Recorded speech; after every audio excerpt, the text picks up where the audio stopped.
So this is about different types of antigen and antibody reactions.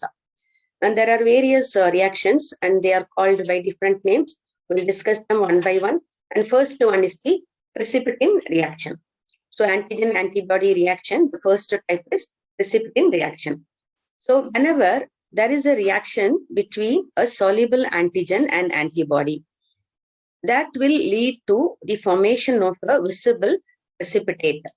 So the reaction between a soluble antigen and antibody leading to the formation of a visible precipitate formation, precipitation.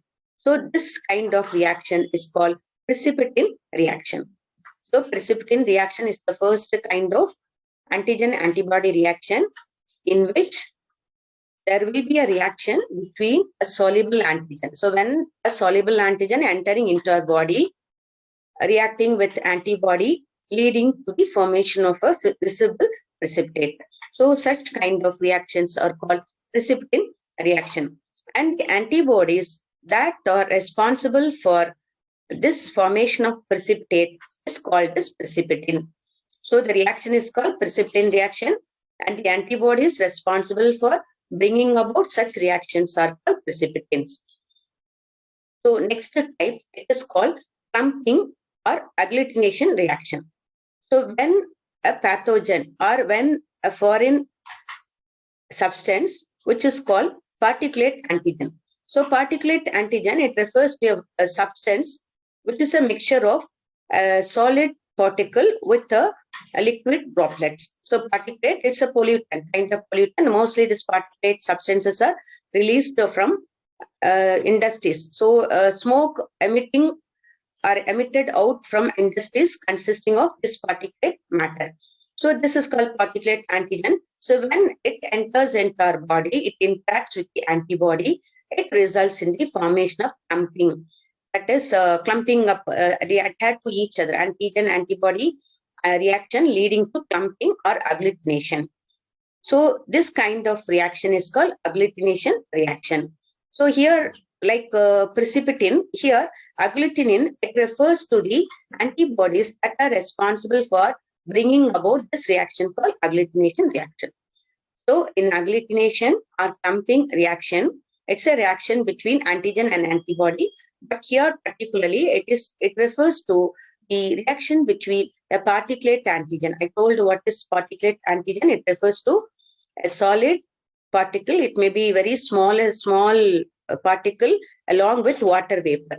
When such particulate matter emitted from the industries, so it is present in smoke emitted from industries. So when it enters into our body, it reacts with the antibody, leading to clumping or agglutination. And the antibodies which are responsible for bringing about such agglutination reaction are called agglutinins. So third type of interaction, that is the reaction between antigen and antibody, is called opsonization. In opsonization, here opsonin means it refers to a kind of antibody. So this opsonin will mark, or it will show the antibody opsonin. It will show the antigen to the cells called phagocytes. So phagocytes are the cells, special cells, which will destroy antigen. So in this particular reaction, opsonization, or it is also called enhanced attachment, it's a process in which pathogen will be marked or labeled so that it can be easily destroyed by phagocyte.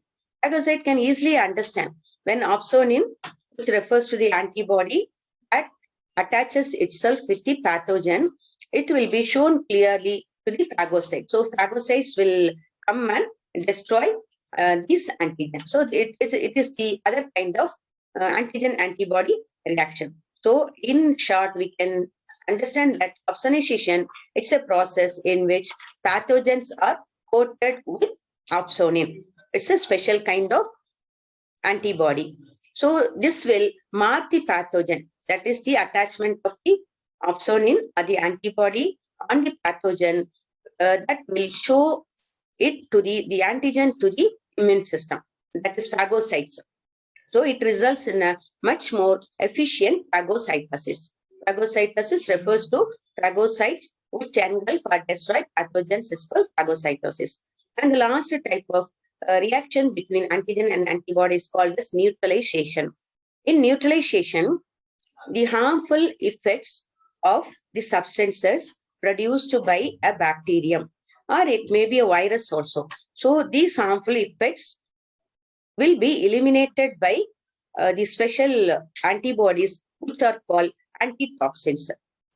Neutralizing substances, that is antibodies which are called antitoxins, they will neutralize or they will eliminate the substances produced by bacteria. These substances are called they are called as exotoxin. So exotoxins refer to substances released by bacteria, or it may be a virus also. When they enter into our body, the harmful effects produced by these pathogens will be eliminated by special substances called neutralizing substances, or we can also call them as antibodies which produce antitoxins.